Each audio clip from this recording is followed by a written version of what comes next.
content. We're going to have a look at some theory, some practical. Some of the theory we'll touch on in the later part of the module. Actually, believe it or not, came up in the exam last year. So some of this stuff, straight away, guys, it's going to be examinable. But this is kind of a high-level intro. So what are we going to be looking at? Well, this is going to be the key word that we're going to be looking at.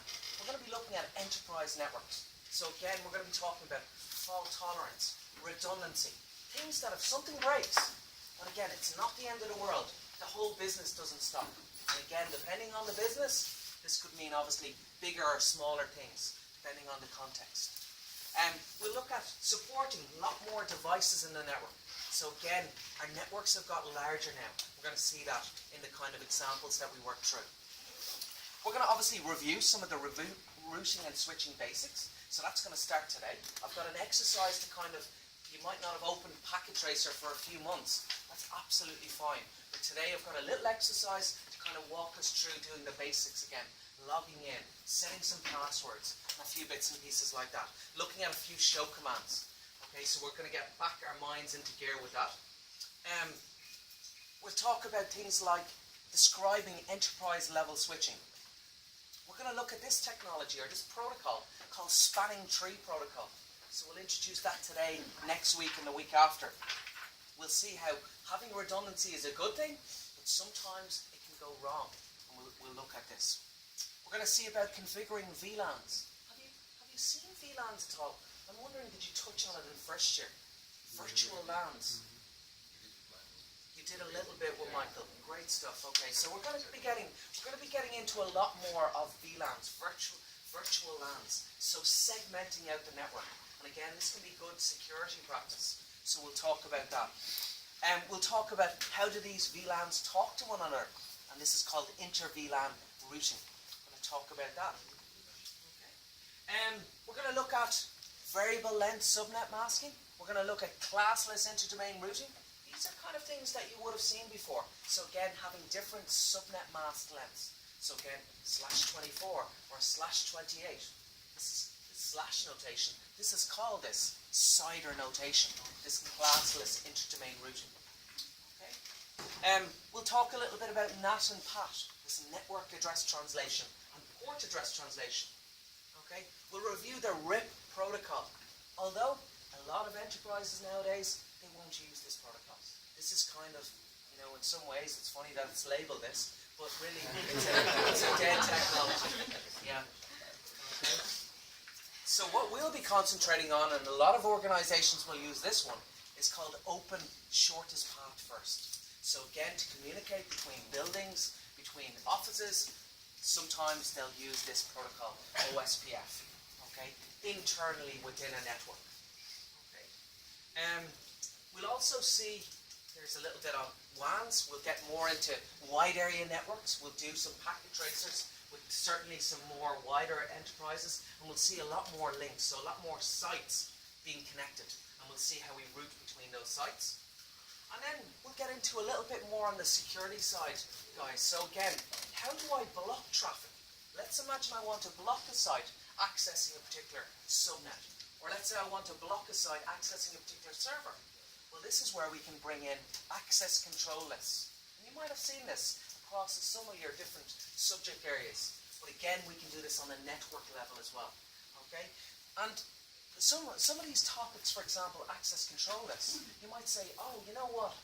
I'm not really interested in networking too much. I'm more like cloud. Cloud is the in thing. I want to do cloud. Well, in my AWS exam during the summer, there's some questions on access control lists. Okay, so again, because networking and cloud, they're very intertwined now. So again, that comes into that. Okay, so we'll look at how we can permit and deny certain types of traffic. Again, we're going to focus a lot on troubleshooting. So again, we'll start that today, believe it or not, and you're doing that anyway. All of the time you're thinking about troubleshooting. And when I was talking to the people that got jobs in AWS, they were saying to me about, Greg, they gave us scenarios. What would you do if someone called you up and they said, I can't access the internet, or the internet is down? What do you get them to do? What would you get them to do? what happens? Pardon?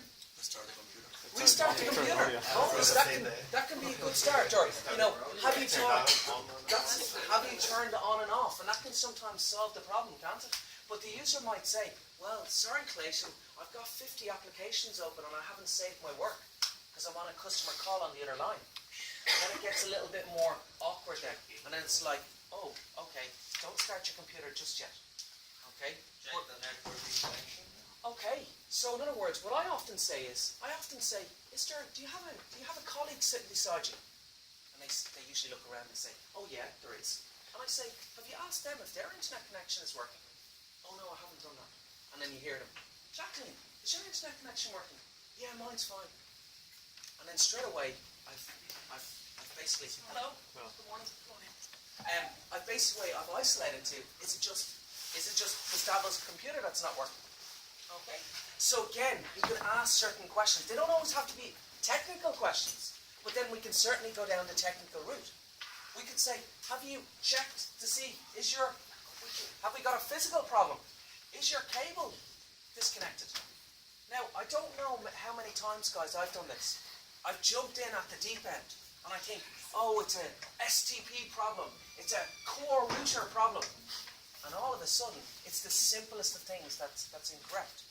So again, you've got to take it on a staged approach. So I'll be talking about what's the best methods, the methodology of troubleshooting. What should you do? What kind of key steps should you take? And we'll be looking at that pretty much every class. You're saying, what should we do? So what would you do if that was a problem? Imagine if someone rings you up from a London office and says, hey, the internet's down. What do you do? What should you say? What would you ask them to do from a technical perspective? Would you say, don't worry about it, take the day off, come back tomorrow?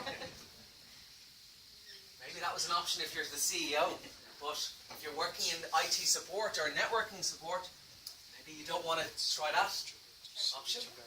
Pardon?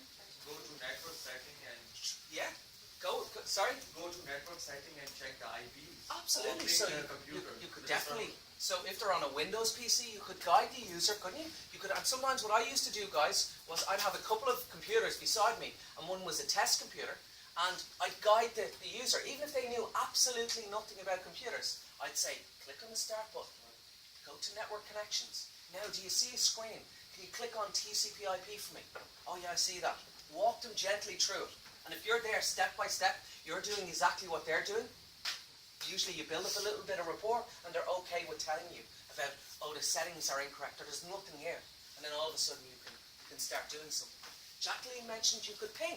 In other words, you could ask them to go into the command prompt and type in ipconfig. And again, you might need to really spell it out for them, but again, you might be able to then say, okay, I'm going to check your connectivity. And if you can do that with the user, usually they'll be, if you say, look, I need you to do a few things for me to help you, usually 99 times out of 100, the users will help you. Okay? But you've got to have that social side to yourselves. Sometimes what I've seen in organizations, sometimes in IT departments, some members of the team can find it very difficult working with other members of the business. They get very frustrated with the business. And I saw this a lot over the summer when I was going into different companies. Some people don't want to work with the business. They'll say, I'm not dealing with that customer. And again, it's about having a little bit of humility as well and bringing them through an issue. Okay.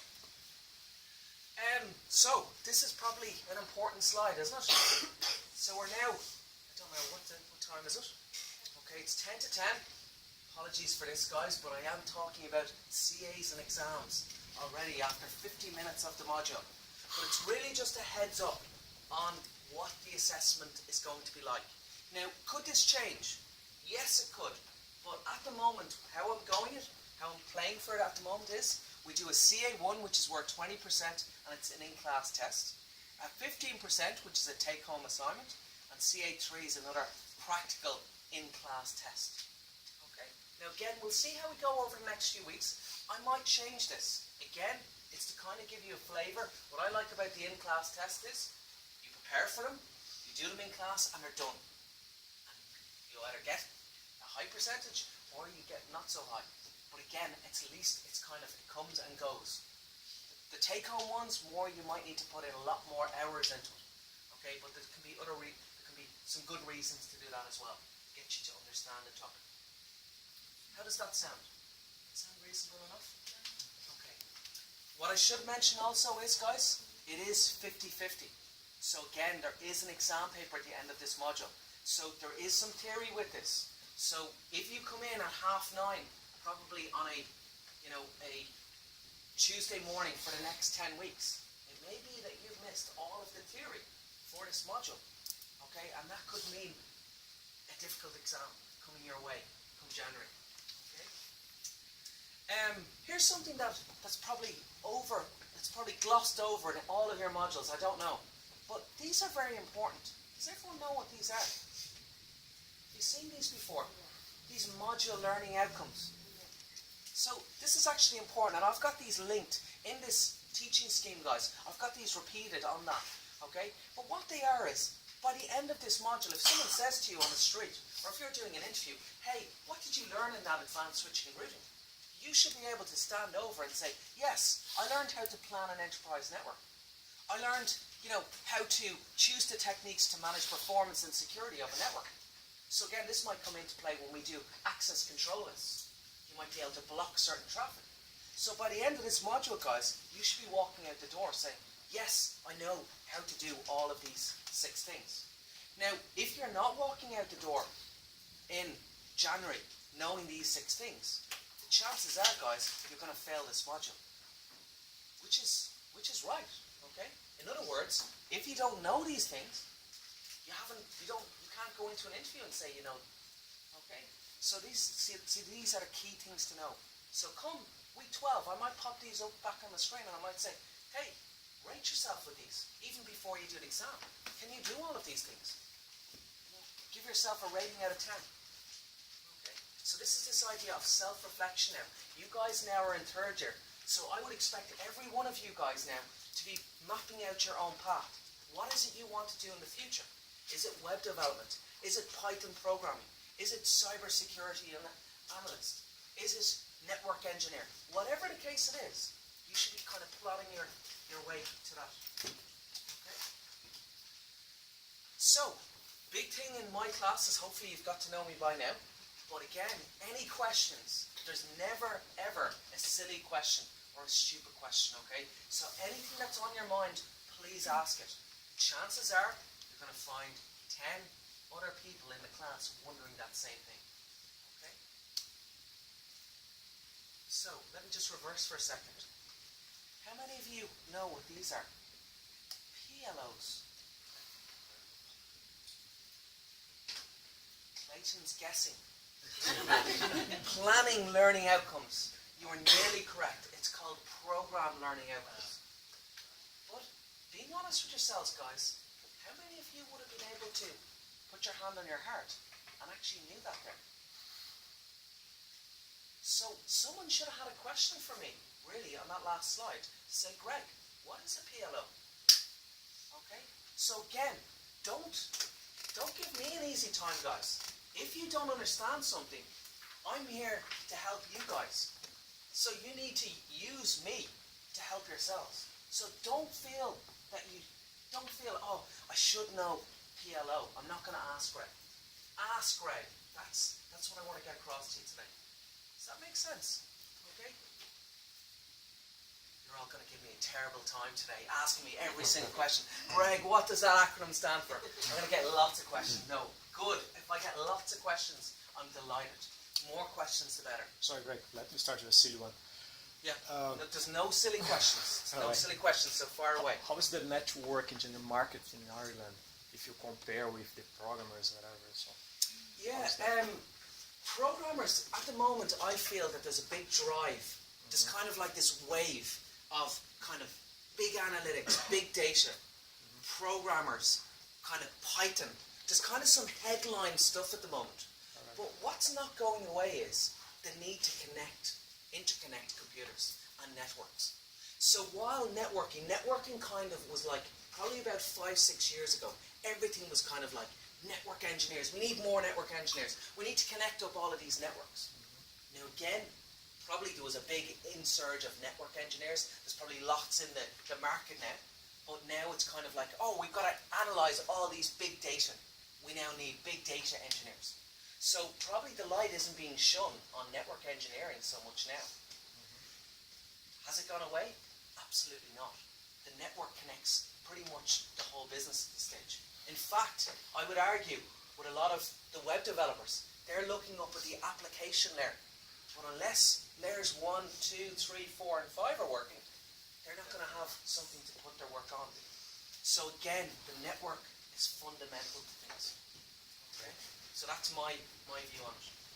Okay? And I'm sure if you ask the same question to other lecturers, they might say, a web development lecturer would say, look, you guys are in the right space. Web development is the way to go now. There's so much hot stuff happening. But again, with networking, what's changing and what I'm bringing into the fourth year module a little bit more on is it's called software defined networks. SDN. Okay, if you've ever heard of this. But what this is, it's bringing coding closer to networks. So just to kind of give you an idea of this, when I was working as a network engineer, I kind of worked with a small team. And we kind of sat over in one part of the office. And then over the other side of the office was all the software development people. And to be honest, they didn't really know what we did.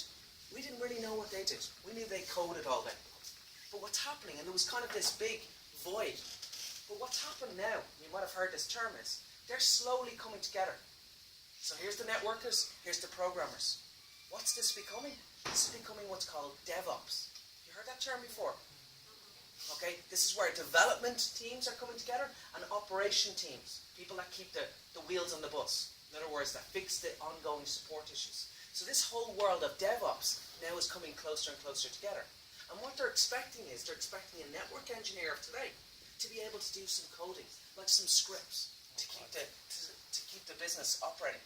So in other words, if the network goes down at 3 in the morning, what I want some sort of script that will start up a new switch or router. Something to automate the network.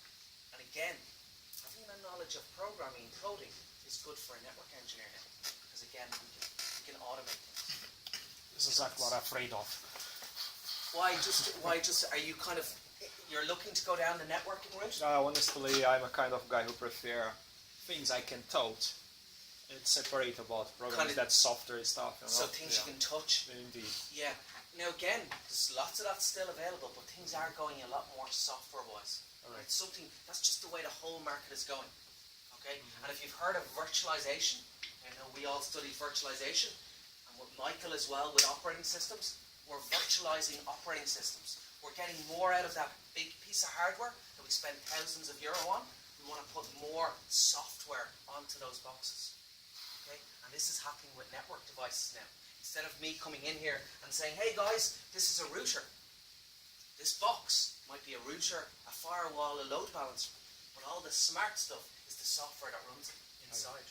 So that's where I see things going. Okay? Alright. So, that's our last slide.